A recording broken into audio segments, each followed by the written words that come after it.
کراچی کا مشہور بھوت بنگلہ مہران ہاؤس کی حقیقی خوفناک کہانی۔ کراچی کی مصروف سڑکوں اور روشن بازاروں کے بیچ کچھ ایسی جگہیں بھی ہیں جہاں رات کا سناٹا، خاموشی اور پر اسرار واقعات آج بھی لوگوں کو خوف میں مبتلا کر دیتے ہیں۔ انہی میں سے ایک صدر کے پرانے علاقے میں واقع مہران ہاؤس ہے۔ 100 سال پرانی کوٹھی جسے لوگ بھوتوں کا مسکن کہتے تھے۔ اس گھر میں سالوں سے کوئی نہیں رہتا تھا۔ کھڑکیوں کے ٹوٹے شیشے، دروازوں کا چرچرانا اور دیواروں پر اگی سیاہ سب مل کر اسے مزید خوفناک بنا دیتی ہیں۔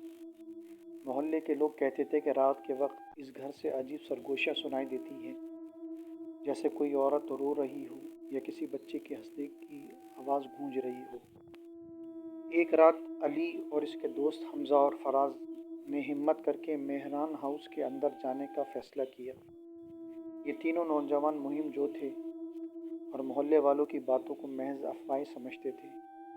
چاندنی رات تھی اور ہوا میں نمی اور خاموشی تھی۔ دروازے کو دھکا دیتے ہی وہ چرچراتے ہوئے کھلا، جیسے برسوں بعد کسی نے اسے چھوا ہو۔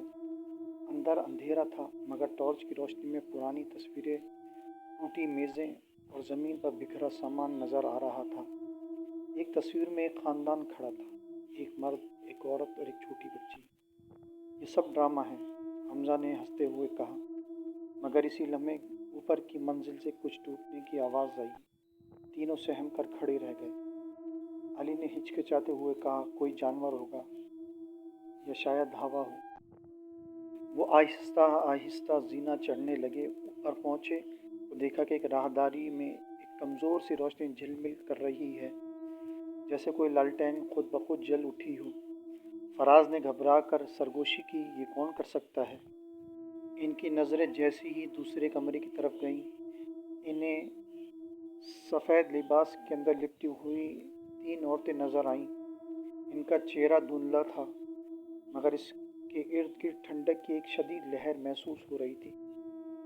وہ آہستہ آہستہ بچوں کی کمروں کی طرف اشارہ کر رہی تھی، جیسے کوئی کہنا چاہتا ہو۔ تینوں خوف سے جم گئے۔ عورت ایک دم غائب ہو گئی۔ دروازے زور سے بند ہو گیا۔ کمرے کے اندر سے ایک بچی کی سسکیوں کی آواز آنے لگی۔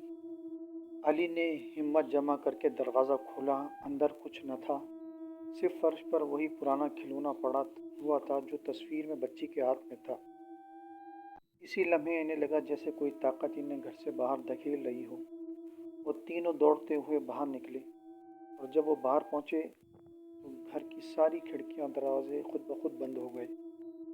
بعد میں محلے کے بزرگ نے بتایا کہ اس گھر میں رہنے والی فیملی ایک حادثے میں مر گئی تھی۔